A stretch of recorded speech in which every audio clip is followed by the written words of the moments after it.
দুনিয়া হলো ক্ষণস্থায়ী আর আখিরাত হলো চিরস্থায়ী। দুনিয়ার মধ্যে আমাকে আপনাকে আল্লাহ তাআলা পাঠিয়েছেন। আল্লাহ সুবহানাহু তাআলা দুনিয়ার এই বাজারের মধ্যে আখিরাতের বাজার করার জন্য পাঠাইছেন। দুনিয়ার এই চাকচিক্য আর সৌন্দর্য দেখে আখিরাতকে ভুলে যাওয়া যাবে না। বাদশাহ হারুন রশিদ রহমাতুল্লাহি আলাইহির জামানার একটি ঘটনা। বাদশাহ হারুন রশিদ রহমাতুল্লাহি আলাইহির জামানায় একজন পাগল ছিলেন, তার নাম ছিল বাহলুল। মানুষ তাকে বাহলুল বাহলুল বলে ডাকতো। সে বেশিরভাগ সময় কবর পার্শ্বের মধ্যে থাকতো। একদিন বাদশাহ হারুন রশিদ কোন এক জায়গার মধ্যে সফরের মধ্যে যাইতেছেন। সফরে যাওয়ার সময় তাকাইয়া দেখেন কবর পার্শ্বের মধ্যে বাহলুল বসিয়া রয়েছে। বাদশাহ হারুন রশিদ ডাক দিয়ে বলেন, রে বাহলুল, কতদিন আর এই পাগলামি করবে? কবর পার্শ্বের মধ্যে আর কতদিন থাকিয়া থাকিয়া পাগলামি করবি? বাহলুলকে যখন বাদশাহ হারুন রশিদ এই পাগল সম্বোধন করেছেন, বাহলুল বাদশাহ হারুনের দিকে তাকাইছেন, তাকা বলতেছেন, এরে বাদশাহ, আমাকে যে আপনি পাগল বলেছেন, আপনি কতদিন পাগলামি করবেন?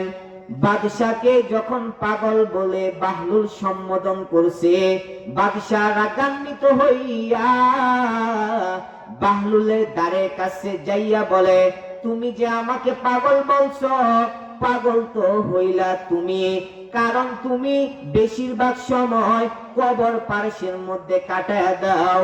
আর আমি তো তোমার মতো পাগল না, আমি তো কবর পার্শ্বের মধ্যে থাকি না, আমি থাকি রাজপ্রাসাদের মধ্যে। বাহলুল বলেন, বাদশাহ,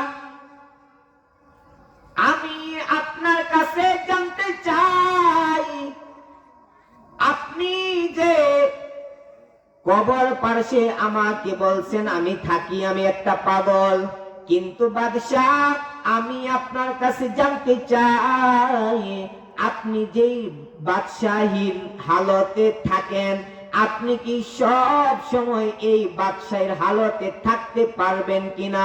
বলেন না। ও বাদশাহ, একদিন আমি আর আপনি কেউ এই পৃথিবীতে থাকবো না, আমাদেরকে এই পৃথিবী ছেড়ে চলে যেতে হবে।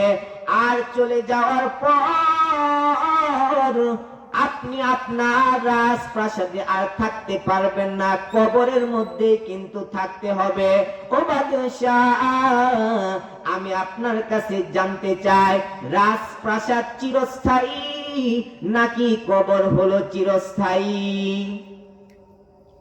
এইবার বাদশাহ বলতেছেন যে না, কবর হলো চিরস্থায়ী, কারণ চিরকাল বাদশাহী করা যাবে না, রাজপ্রাসাদেও থাকা যাবে না, কিন্তু কবরের মধ্যে চিরকাল থাকতে হবে। এইবার বাদশাহ বলতেছেন না, চিরকাল এই রাজপ্রাসাদের মধ্যে থাকা যাবে না, আমাকেও একদিন কবরের মধ্যে চলে যেতে হবে, কবরই হলো আমার আসল ঘর। এইবার বাহলুল ডেকে বলেন, বাদশাহ, এইবার আপনি আমাকে জবাব দেন, আমি পাগল নাকি আপনি বাদশাহ পাগল? বাদশাহ হারুন রশিদ রহমাতুল্লাহি আলাইহি দুই চোখের পানি ছেড়ে দিছেন, আর ছেড়ে দিয়া বলতেছেন, এরে বাহলুল, তুমি যেই যুক্তি আমাকে দেখাইছ,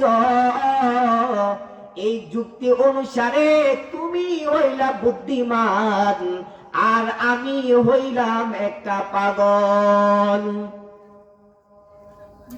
ও পর্দার অন্তরে মা বোনেরা, আমার কলিজার টুকরা যুবক বন্ধুরা, ও বৃদ্ধ বাবাজিরা, এই দুনিয়ার মধ্যে চিরকাল থাকা যাবে না। একদিন আমাকে আপনাকে এই দুনিয়া ছেড়ে চলে যেতে হবে কবরের মধ্যে। কিন্তু আমার আর আপনার দুনিয়ার চাকচিক্য দেখিয়া মনে চাই না, কবরের কথা চিন্তাও আমরা করি না। কবর এমন একটা ঘর, প্রতিদিন ডাক দেয়া বলেন, এরে দুনিয়ার মানুষ, আমি কবর হইলাম এমন একটা ঘর, পোকা মাকড়ের ঘর, সাপ বিচ্ছুর ঘর। এইখানের মধ্যে কিন্তু তোমার সাথী নাই, বাতি নাই, বন্ধু নাই, বান্ধব নাই, আপনজন বলতে কেউ নাই। যদি তুমি ভালো আমল করে আসতে পারো, তাহলে আমি কবরের ভালো ব্যবহার দেখতে পাইবা। আর যদি তুমি খারাপ আমল করে আসো, তাহলেও আমি কবরের খারাপ ব্যবহারটা কিন্তু তুমি দেখতে পাইবা। কিন্তু আমি আপনাদের কাছে জানতে চাই, মানুষের মাঝে মাঝে কিছু চলাফেরা দেখলে মনে হয় সে আর জীবনে কোনোদিন কবরে যাবে না, তার ভিতরে কবরের কোনো চিন্তাই নাই।